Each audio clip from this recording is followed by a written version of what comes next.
생소하다, 어렵다 이렇게 생각하지 마시고 하나하나 차근차근 하시면 되게 좋을 것 같아요.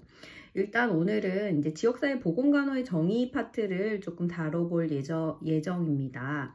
지역사회 보건간호라고 해서 우리가 지난 시간에 간호의 개념이 크냐 아니면 보건의 개념이 크냐 이런 부분을 가지고 이제 자유롭게 의견을 좀 나눈 바가 있는데요. 보건이라는 테두리가 굉장히 큰 카테고리였습니다. 큰 개념 안에 간호도 포함되고 의료도 포함되고 그에 필요한 행재정도 포함되는 그 굉장히 큰 바운더리였는데요. 그 안에 있는 간호를 살펴보려면 일단 보건이라는 부분부터 저희가 학습을 하면서 단계적으로 차근차근 간호를 알아볼 필요가 있습니다. 우선 이제 지역사회 보건간호다라고 하면 초창기부터 이 지역사회 보건간호라는 개념이 사용되지는 않았어요. 우리나라 같은 경우에는 1980년대부터 지역사회 보건이라는 큰 개념을 좀 가지기 시작했고요.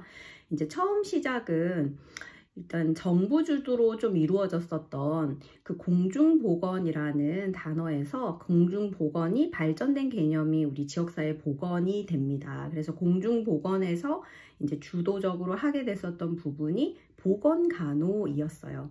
공중보건이 지역사회 보건으로 발전됨에 따라서 우리가 하고 있던 보건간호도 지역사회의 보건간호로 좀 확대되었다고 여러분들이 정리를 하시면 참 좋겠습니다.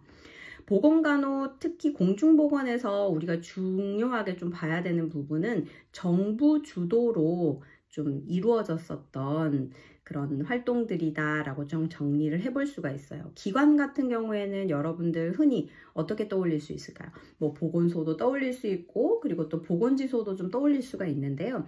이렇게 세금을 받게 되는 공공기관에서 이루어지는 그런 장소에서 이루어지는 그런 인구 집단의 건강, 유지 증진을 하기 위한 그런 활동들이 보건으로 좀 정리가 되었었죠.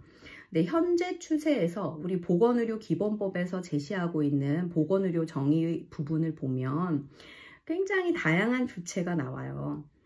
우리 국민의 그 건강 수준을 유지 증진하기 위해서 하는 모든 활동이라고 명시가 되어져 있으면서 첫 번째로 국가와 지방자치단체, 각종 기관, 그리고 의료인 등이라고 이렇게 주체를 아주 다양하게 폭넓게 제시를 하고 있습니다. 지금 현재 이제 법에서는 지역사회 보건의 개념으로 접목을 하고 있기 때문에 이렇게 최신 법에 이런 정의가 각종 다양한 주체의 정의가 나열이 되고 있어요. 다시 한번 정리를 해보면 공중보건은 좀 국가 주도로 이루어졌다고 생각을 하시면 돼요. 국가 주도로 이루어졌고 그렇게 하다 보니 세금을 받게 되는 공공기관에서 이렇게 보건활동을 했다. 그러면 그곳에서 수행하게 되는 간호사의 활동을 우리는 보건간호라고 정리를 했습니다. 그리고 1980년대, 우리나라 1980년대로 봤을 때는 그렇게 발전이 되는 거예요. 그 공중보건이 지역사회 보건으로 발전이 되고 그리고 공중보건 하에 간호활동이 이루어졌던 보건간호가 지역사회 보건간호로 발전을 하게 됩니다. 자, 이러한 측면을 여러분들이 좀 이해하실 필요가 있어요. 그래서 간호와 보건이 추구하는 목표나 이런 부분들이 너무 비슷하고 그리고 공중보건에서 이야기하는 것과 지역사회 보건에서 이야기하는 게 너무나도 비슷한데 이 부분을 어떻게 우리가 구분해서 할 수 있을까? 이렇게 좀 많이 이렇게 생소해서 이런 이제 의견들을 많이 주게 되는데요. 그거는 당연히 비슷할 수밖에 없죠. 처음 이제 시작할 때는 의식이 많이 고취되거나 그런 단체나 그런 재정이나 재반 시설이 없을 때는 공중보건에서 시작을 했기 때문이에요.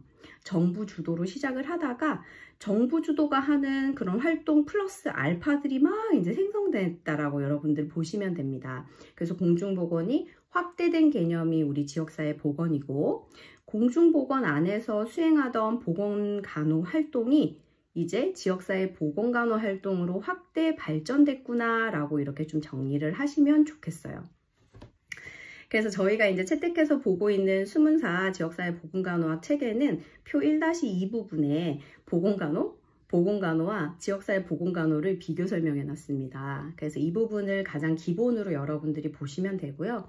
외국에서는 좀 이제 커뮤니티 헬스와 관련된 부분이 굉장히 발전이 많이 돼 있어요. 그래서 외국에서는 정의가 세 가지로 좀 나눠져요. 우리 수문사 교재에서는 1-3표에 이제 제시가 되어지고 있습니다. 보건간호와 지역사회 보건간호를 지역사회 보건간호 중에서 장소를 기반으로 한 지역사회를 하나로 조금 더 이렇게 빼놨어요. 그래서 세 가지로 좀 분류를 해 놓은 부분을 우리가 확인해 볼 수가 있는데, 그 부분도 여러분들이 한번 교재를 찾아서 외국에서는 이렇게 장소를 기반으로 한 지역사회 간호를 조금 더 세부적으로 분류해서 이렇게 진행을 했구나 하는 부분을 이렇게 숙지를 하시면 됩니다. 이렇게 이해를 하지 않고 교재를 보거나 문제집을 풀게 되면 아니 앞쪽에선 지역사회 보건이라고 나왔다가 또 이번에는 장소 기반으로 나왔다가 공중보건 나왔다가 뭘까? 이렇게 굉장히 혼동스러운 상황이 발생된다는 거죠. 그래서 항상 우리 지역사회 간호를 공부를 할 때는 큰 틀을 먼저 이해를 하시고 세부적인 내용을 정리하실 필요가 있습니다. 자, 오늘도 우리 지역사회 간호와 공부하면서 지봉이 막 그림 그려놓은 것처럼 자, 지역사회 간호 빛나라! 화이팅!